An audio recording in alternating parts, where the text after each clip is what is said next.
నేను ప్రధాన కార్యదర్శి.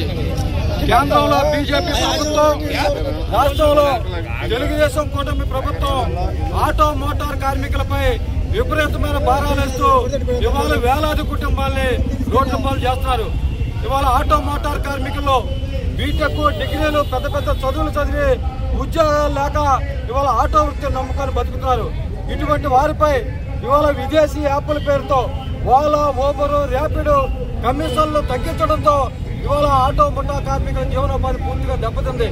దాంతోపాటు మూలిగే లెక్క మీద తాటికాయ పట్టు చందంగా ఇవాళ గతంలో బ్రేకుల పద్ధతిని ప్రభుత్వ ఆధీనంలో ఉండేది.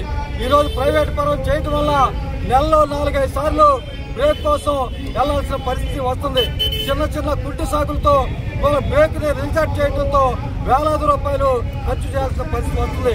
దాంతోపాటు సంవత్సరానికి బ్రేక్ చేయించుకోవాలని చెప్పారంటే బండి అంతా సరే రిపేర్ చేయించంటే 25,000 రూపాయల నుంచి 30,000 రూపాయల వరకు ఖర్చు చేయాల్సిన పరిస్థితి వస్తుంది.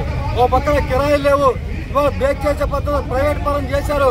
అంటే వాళ్ళ మోటార్ రంగాన్ని అంతా కూడా ప్రైవేట్ పరం చేసి ఇవాళ ఆటో కార్మికుల్ని రోడ్లు పాలు చేయాలనుకుంటున్న బీజేపీ, తెలుగుదేశం కూటమి విధానాలకు వ్యతిరేకంగా పెద్ద ఎత్తున భవిష్యత్తులో ఆందోళన చేపట్టవలసి వస్తుందని చెప్పి ఈ సందర్భంగా హెచ్చరిస్తాం.